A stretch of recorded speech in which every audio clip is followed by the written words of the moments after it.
jiɗɗi fawi silmaji capan e nayyi Nouadhibou to leydi Mauritanie. Bisimilla mon e silmaji nogayi jokkoji e kabaruji ɗi. Abdoulaye Dikko. ɗi silmaji nogayi jokkoji hen joni ndi en keɓan silminde koɗo meɗen hannden omo wiye Mariama Selli Kane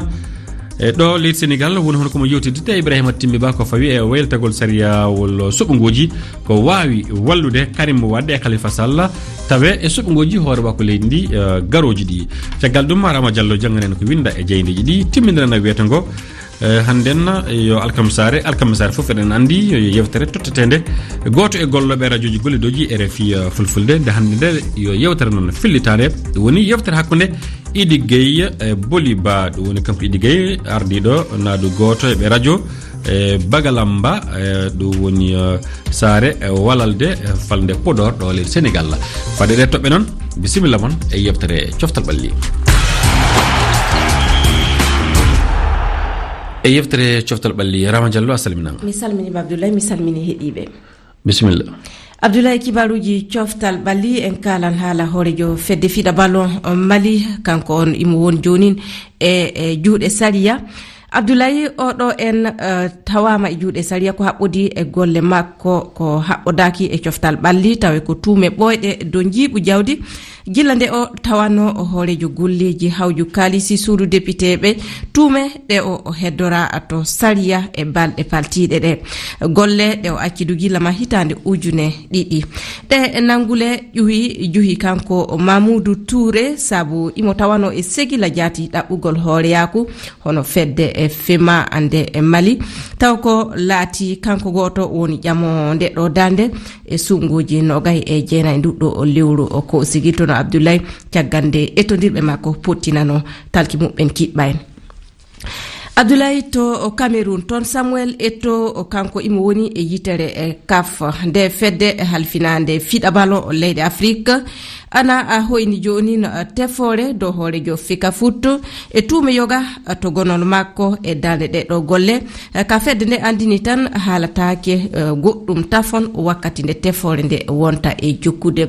so diwi ɗum ɗon du foot mbiyen fani du fiɗa ballon coupe aramɓe kañum ana jokki fiɗoɓe timmal ngal andama Abdoulaye taw ko Al Hilal e Al Nasser nde Sadio Mané e to ndiwtangal desewal say a jarama koɗo men hande ɗo leydi Sénégal Karim Wade e Khalifa Sall ana wawi ɓe tawe e suɓogoji hoore wa ko leydi ndi garuji ɗi e toɓɓere hono Sariya haɗannode ɓeɗo tawede e suɓogoji ɗi e saabe koɓe tuuma guyka jawdi waylitama e depti en leydi ndi mbaylitingol sariyawol yontere ƴaɓɓine nde lamdal ngal woni hoɗum henna wartugol Karim Wade e Khalifa Sall wawi waylude e alhaali e politique Sénégal e nde toɓɓere koɗe meɗen hannden yo Mariama Selli Kane jeydiyanke kiɗɗo taykotoɗo du kabaruji politique omo jaabo e fandu haala Ibrahima Timmi Ba.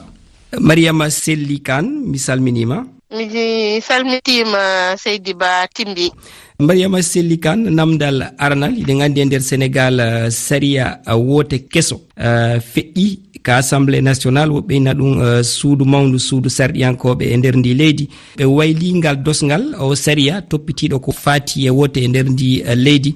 ko adi foof yewtiyen ko honɗum wayla e nder o Sariya keso ɗo. Ko wayla ko sarteji ɗiɗi walla tati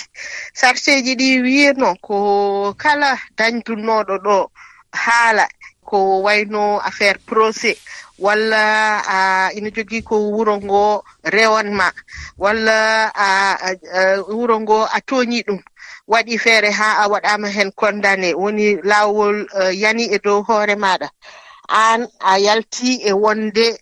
bawɗo suɓade holon woni jogotoɗo wuro ngo kono andene a wawa suɓede beele aɗa jogo wuro ngo ɗin ɗon sarɗeɗe noon ɓuri hewde yande koye yimɓe politique naɓe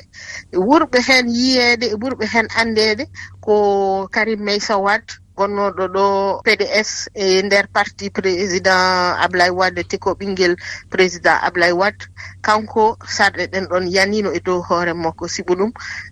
2012 nde régime o wahli nde ɓe ngari ɓe ndewimo lawol rewimo wiya ina jogii jawdi ndi o wujji walla ndi o mofti ɗi ngannduɗaa ɗi ko jawdi wuro ngo. ɓe pawi heen ɗo ne Halifa Ababacar Sall kañum wonino ɗo maire de Dakar, wonino ɗo député, kañum ne ɓe laawol rewi ɗum haa sarɗe ɗen ɗon ko way noon yani e dow muɗum. kamɓe fof ɓe moftama kaso hen duuɓi, ɓe ko duuɓi ɗiɗi, ɓe ko duuɓi tati. joni noon sarteji kesi bahilaɗi hicci hanki ɗi e nder assemblée nationale ko ɗin ɗon sarteji woni ɗi ngannduɗaa ɗi kañum artirtaɓe e wawde dañde cuusal namdade wonde président de la république. si ɗum yimɓe fof no nganndi sénégal nana hucce élection ngaji en 2024 te kamɓe partiji maɓɓe wona Halifa Ababacar Sall pour taxawu sénégal e Karim Meïssa Wade pour PDS, kamɓe fof ɓe mbi ko ɓe candidat. namdal no ɓeyditi hen sen ƴetti nden toɓɓere yowinde e Karim Wade wondude e Khalifa Sall, en andi o sariya wote ɗo newnaniɓe tawegol e woteji aroji. no woodi ko heddi ko hana waɗede gam tawtegol maɓɓe ɗin suɓugoji waɗe e ɗe hitande 2024? assemblée nationale kañum fonno haalde, so haali wi sarɗeji ɗi wahlitama hankadi ɓe mbaɗama ko tubak wiyata réhabilité, ko woni ɓe gartirama ma ɓe vote sarɗe ne wiye immunité. so nden yonti loi d'amnistie wiyete, so nden yonti koɓe mbawtuno wadde fof kam ɓe jaafete ɗum. so wuro ngo yaafimama ɓe ɗum, so nden yonti eɓe mbawi wiide hankadi komin candidat ji. partiji maɓɓe mbaɗa ɓe investir, wiye ko kañum kamɓe kokka konngol yoɓe kaal e inde partiji ɗi, par ce que Sénégal no dañi loi de parrainage mo ngannduɗaa moni fuu no dañi cuusal daraade wiide komi candidat. kono so yehi haa élection ŋaaji ɗi ɓattiima ma waɗe parrainage noon woni moni fuu ma ƴeewe e département ji gonɗi e ndeer Sénégal ko ɓuri 12 walla 17 département to woni fuu dañaa toon ko wayno ujunnaje 7 daaɗe yimɓe ɓe ngannduɗaa ɓe mbiyata ko an ɓe jaggani koye ngal. e ɗi sahaji feƴƴuɗi ɗo eɗen gandi nder Sénégal seppoji mawɗi waɗi seppoji jokkodirɗi e fitinaji, woodi yimɓe mayɓe, woodi yimɓe barmuɓe, woodi kadi jawle hewɗe e kelaɗe e nder ndi leydi. hara koko waɗi ɗo ngo suɓugo waɗago ka suudu sarɗiyankoɓe ɗo, ɗum adday deƴere ko non ɗum battinta e alhaali dawro Sénégal, ɗum wawa yartirde jaam e nder leydi ndi? eywa ma artir jam bange hen, kono min mbiyatmi ko ma artir jam kono yonani sibu ɗum ɓe gaynani golle. se ngendi Sénégal ko nafi en ko yimɓe gowi wadde ko so élection ngaji ari kala jiɗɗo wiide min komi candidat woppe wiya min komi candidat. oɗon gandi no dañi ɗo opposant mbiyoteɗo Ousmane Sonko mo ganduɗa o kanko ko hen o jeyano, kono kanko hande sarde ɗeɗo bahlade e nder parlement Sénégal e nder assemblée nationale Sénégal yanani e makko, sibu ɗum wiya ko so ɓuri duuɓi 5 te kanko o yana ko duuɓi 2 tan. donc sarde ɓe janani e makko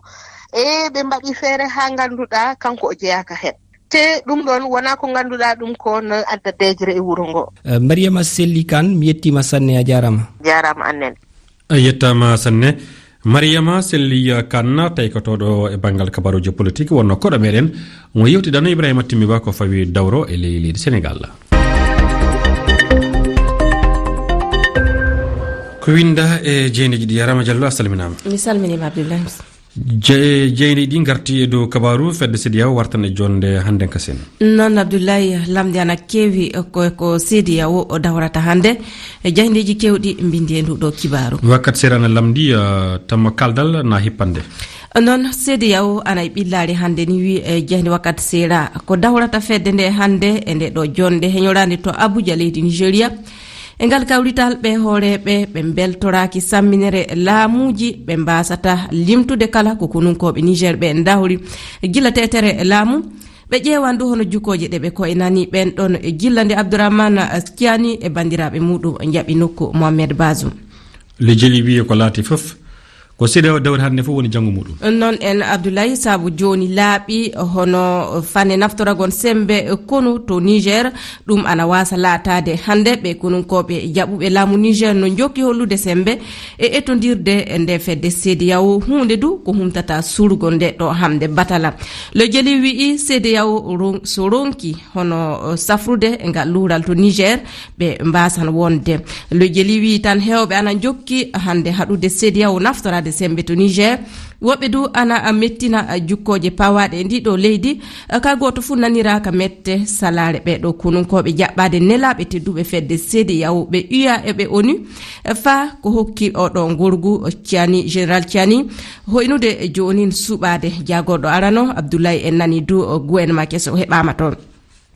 jayne nde wi CEDEAO wayi hono heñoke e alhaali Niger ka ana hasi ɓuytude awlanɗe muɗum salla joni CEDEAO haroke e dabareji muɗum na yoga paddi lawol fedde nde hande kam CEDEAO wodan fa handen ko waɗata so wana ɗum fedde nde ana hasi muto na muta mbiyeten so ronki e ngal ɗo événement to Niger kañum ana miila tan CEDEAO woofi lawol muɗum démocratie e heñorade hono jukkoje to Niger hono ko wi'i Mahaman Ousmane laamiɗo kinɗo leydi ndi hono ko yi'a du e ɓataki mo o windani CEDEAO dow inde laamiɓe yimɓe wiide tan jukkoje ɗe fedde nde hoynani Niger ana naawi fa welliti sabu ɗum ɗon ana wawi du fa jonin ɓeydude sembe fanden torle leydi ndi taweni ɗe jukkoje ana mbawno hoyrede goten tawa wana wakkati goto añami wi wana CEDEAO tan kono ko ɓe Niger puɗodirta non kenga ɓe konunkoɓe Niger ɓe tuumi France umminde lahana weeyo maɓɓe taw ko fa handen ɓen ɗon ɓe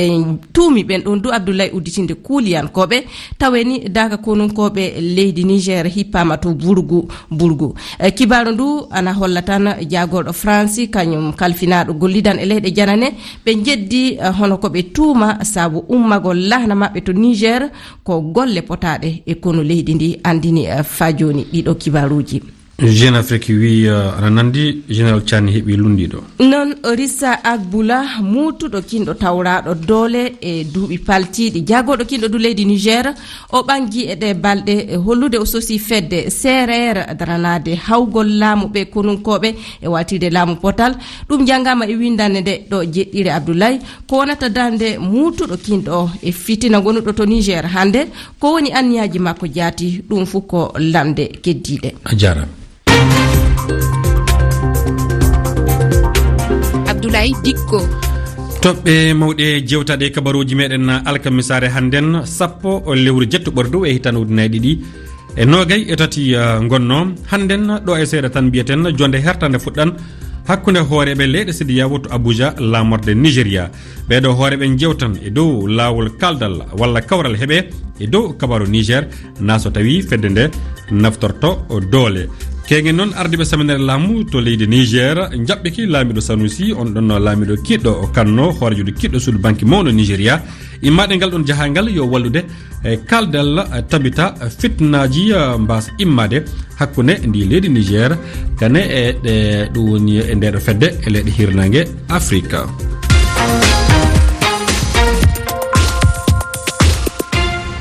alkamisare fof eɗen andi timmoɗe wiyete ngo ana totte hono yeftere hakkude goto e golloɓe radioji gollidoji e RFI fulfulde hannden gollidiɗo jaɓɓeteɗo ɗum woni kanko hoorejo radio Bagalamba yo worgo leydi Sénégal e ley wuuro ɗum woni walalde falde Podor rewo leydi ndi Boliba jaɓɓimo kanko Idi Gaye yewtiɗe makko Idi Gaye mi salminima Boliba mi salmitimama mi salmini dendagal bandiraɓe hettotoɓe haalirde RFI fulfulde e mbadi kuptidinɗi machallah minenne min salmini dendagal hettiyankoɓe RFI fulfulde tawteɓe hannde to walalde kamɓen kala ɓe beltanam walalde eko taari ɗum noon Idi a artanat bandiraɓe tan e tarik seeɗa tan e radio Bagalamba eyyi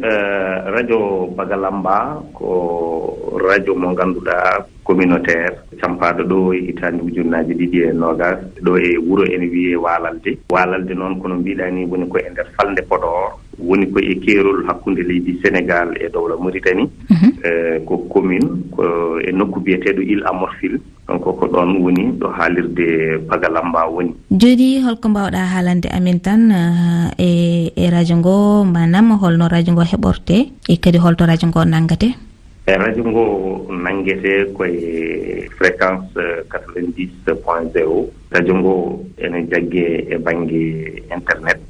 radio ngo kadi ko radio ngo ganduɗa hande o engo jagge ko ɓuuri 70 kilométre banggue funnague Île à Morphil ko noonne kadi banggue hirnague engo jagge e nder dowla Mauritanie engo jagge e banggue ƴeeri ndi ha diwan mo Labgal donc ha to ɓuuri ɓadoyade to hayre ɗo banggue foof engo heeɗe e ɗiɗo jogli donc firtani tan radio ngo so wiyama Bagalamba FM e nder commune mo Walalde koye e nder oɗon commune tan ala engo heeɗe hande e nder département mo Podor o ene wiye arrondissement ji tati ɗi foof saabu engo heeɗe e nder arrondissement mo Gamaji Sare engo heeɗe e nder arrondissement mo Kaskas engo heeɗe e nder arrondissement mo Salde to banggue kadi ha hande to banggue e Labgal o firti ko naati hunde e banggue Linguére ɗum kadi no mbinomen hakkude maggo e maayo ngo tiimi koye maayo Sénégal donc firti ko oto banggue e Mauritanie engo heeɗe e nder Brakna engo heeɗe e nder Gorgol ɗum ɗo koto banggue e dowla Mauritanie. Eyo joni hol kabar mo ganduɗa hande aɗa wawi hokkude amen ɗum ko ganduɗa ene tawe e Walalde kabar ɓurɗo ɗon tengtude o saaha? E oɗo saaha ɓuuri tengtude tan koko tengti e leydi ndi foof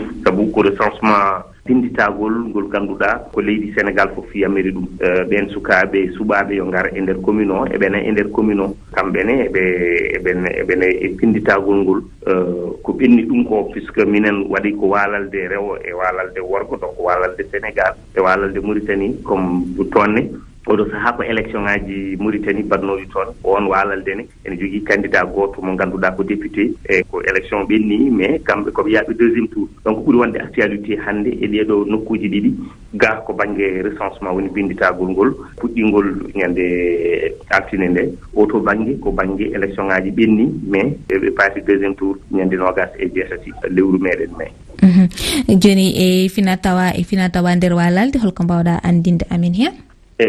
Walalde ko wuro ganni ko wuro ngo ganduɗa jogui ko leppi muɗum jogui ko dendagal ken tolno e leppi jeeɗiɗi gondi e nder Walalde naam to banggue administration décentralisé ko wuro commune kono haɗani eɓe jogui leppi mabɓe eɓe jogui ko wiyete Farba Walalde eɓe jogui ko wiyete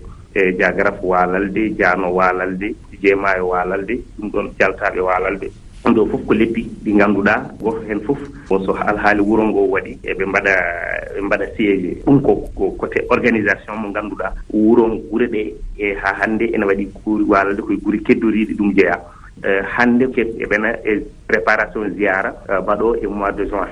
ziyara Alpha Mamadou mbiya ɗum ko ziyara gal Alpha kono sa ƴeewi joni wuro ngo fof ko kañum woni au rythme e yaadi e heblade hande fedde wuro fof yeehi tenoyi ko parpelle gara ndenda ene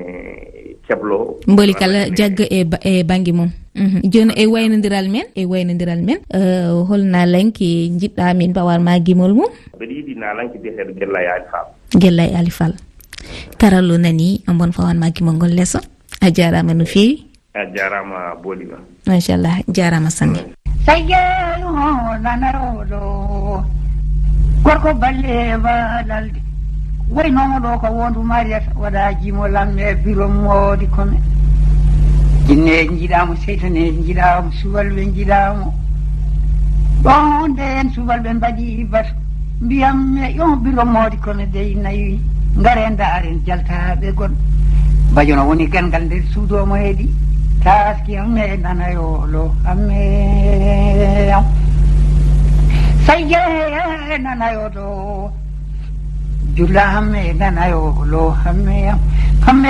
a jarama Idi Gaye ngol ɗo jimol ngol tewtoɗa fawe e dow ndeɗo yewtere hakkude makko e Boliba alkamisare foof noon woni no RFI Fulfulde watta yo tottude yewtere nde goto e golloɓe e radio ji gollidoji RFI Fulfulde Souleymane Ndiaye golle ɗe peewi fay so tawi puɗɗoɗe tiiɗino seeɗa e tedduɓe o jarama enen ɗo e silma e capantati e kabaruji goɗɗi e dow RFI fulfulde taskiyam e nanayolo amme sayyeru nanayolo julam e nanayolo amme laabi moode e dow moode gunna moodi ɗo gorko ballewaɗa gorko wacci ba e cabnude taskiyam e nanayolo